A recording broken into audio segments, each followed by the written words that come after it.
அனைத்து இந்திய அண்ணா திராவிட முன்னேற்ற கழகத்தின் சார்பாக புரட்சித் தலைவர் எம்ஜிஆர், புரட்சித் தலைவி அம்மா அவர்களுடைய நல்லாசியுடன் புரட்சித் தமிழர் கழகத்துடைய பொதுச் செயலாளர், முன்னாள் முதலமைச்சர், எதிர்க்கட்சித் தலைவர், வருங்கால முதலமைச்சர் எடப்பாடியார் அவர்கள்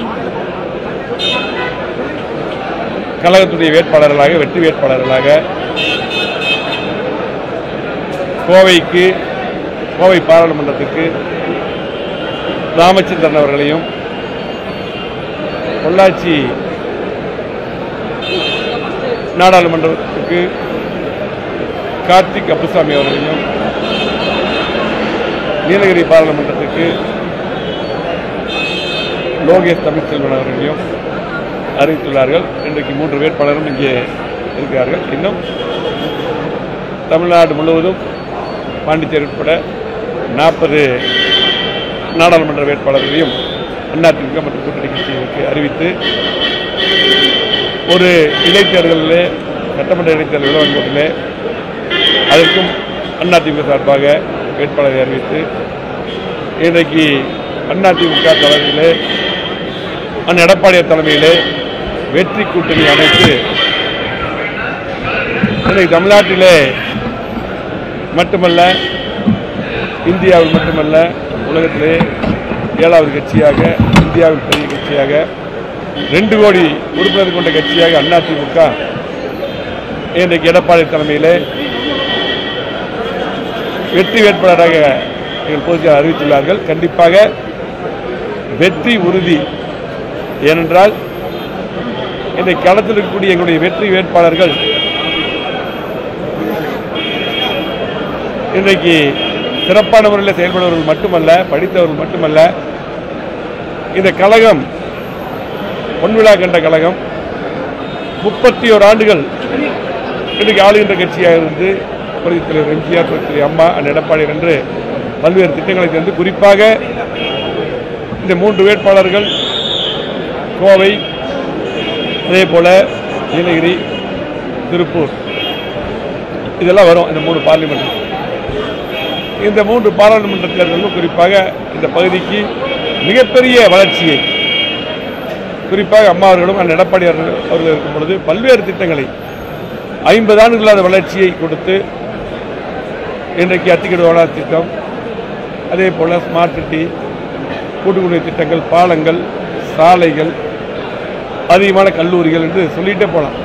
மிகப்பெரிய வளர்ச்சியை இன்றைக்கு அதிமுக கொடுத்துள்ளது, எடப்பாடியார் கொடுத்துள்ளார். முதலமைச்சராக இருக்கும் பொழுது இந்த 3 ஆண்டுகளாக திமுக அரசு எந்த திட்டமும் இங்கே கொண்டு வரவில்லை. ஆகவே பொதுமக்கள் இன்றைக்கு தெளிவாக இருக்கிறார்கள். அதிமுக வேட்பாளர்களுக்கு வாக்களிக்க இன்றைக்கு தெளிவாக இருக்கிறார்கள். ஆகவே கண்டிப்பாக எங்களது 3 வேட்பாளர்கள் மட்டுமல்ல, கோவை, பொள்ளாச்சி, நீலகிரி மட்டுமல்ல, இன்னும் இங்கே இருக்கக்கூடிய திருப்பூர், ஈரோடு உட்பட 40 நாடாளுமன்ற தொகுதியும் பாண்டிச்சேரி உட்பட வெற்றி பெறுவோம். சட்டமன்ற இடைத்தேர்தல் தொகுதியும் வெற்றி பெறுவோம். கண்டிப்பாக இந்த வெற்றி வருகின்ற சட்டமன்ற தேர்தலில் எதிரொலித்து மீண்டும் முதலமைச்சராக எடப்பாடியார் வருவார். நன்றி, வணக்கம்.